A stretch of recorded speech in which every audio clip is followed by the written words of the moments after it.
میرے نبی پاک صلی اللہ تعالیٰ علیہ وسلم کے لاڈلے اور محبوب صحابی حضرت بلال رضی اللہ تعالیٰ عنہ ارشاد فرماتے ہیں کہ رسول اللہ صلی اللہ تعالیٰ علیہ وسلم نے فرمایا تھا، اے بلال، فقیر مرنا، غنی نہیں۔ میں نے عرض کی، یا رسول اللہ صلی اللہ تعالیٰ علیہ وسلم یہ کیسے؟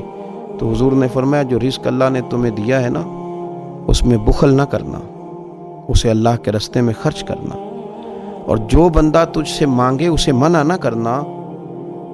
تو حضرت بلال کہتے ہیں، میں نے عرض کی، یا رسول اللہ یہ کیسے ہو سکتا ہے؟ گویا حضور فرما رہے ہیں اتنا خرچ کرنا کہ فقیر ہی ہو جانا، ایسا نہ ہو کہ تم نے مال بنا بنا کے رکھا ہو۔ اور بعض نے لکھا ہے یہ ان کے لیے حضور کا انفرادی حکم تھا، ان کے لیے۔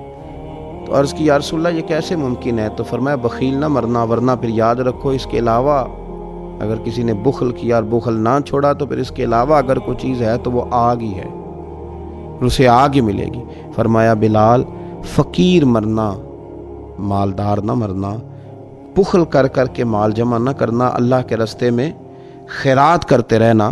میرے عزیز، یاد رکھیں گے آپ کہ سخاوت کا مزاج بنائیں، سخاوت کا جس حد تک ہو سکے، جس طرح ممکن ہو سکے، کنجوسی نہ کریں۔ ہمارے اپنوں کو شکوہ رہتا ہے، بیگانوں کو شکوہ رہتا ہے۔ میرے رسول پاک صلی اللہ تعالیٰ علیہ وآلہ وسلم کے صحابہ بڑی بڑی سخاوت کرنے والے لوگ تھے، اللہ تبارک و تعالیٰ کے راستے میں خرچ کرنے والے لوگ تھے۔ ان کے پاس جتنا مال آتا تھا وہ راہ خدا میں خرچ کرتے تھے، اور صحابہ فرماتے ہیں جس صحابی کو بھی دیکھتے تھے وہ خرچ کرنے والے نظر آتے تھے، اللہ کے راستے میں دینے والے نظر آتے تھے۔ ہمارے بخل نے ہماری جائیدادیں بڑھا دی ہیں، ہمارے تعلقات کم کر دی ہیں، ہماری کنجوسی نے بینک بیلنس بڑا کر دیا ہے، دوستیاں کم کر دی۔ ہم نے بینک بیلنس بڑھاتے بڑھاتے بہت سارے غریبوں کے حقوق سے منہ موڑ لیا۔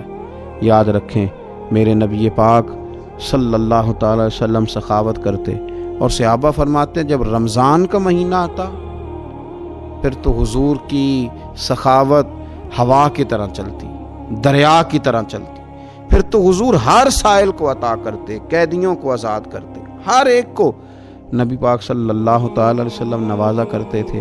اپنا مزاج بنائیں، بخل سے اپنے آپ کو بچا کے رکھیں۔ یہ جو کنجوسی ہے یہ انسان کو خود غرض بنا دیتی ہے، یہ جو بخل ہے یہ انسان کو ایک مخصوص دائرے میں بند کر دیتا ہے۔ پھر بعض اوقات یہ بھی ہوتا ہے کہ انسان دولت کو اپنی محنت سمجھنے لگتا ہے، اور وہ اس بات سے دور ہٹ جاتا ہے کہ یہ خدا نے مجھے اپنے فضل سے دیا ہے۔ اللہ تبارک و تعالیٰ اپنی رحمت فرمائے، اور مالک کریم ہمیں جو اپنے فضل سے دیا ہے وہ اپنے راستے میں خیرات کرنے کی بھی توفیق دے۔ آخر دعوانا ان الحمدللہ۔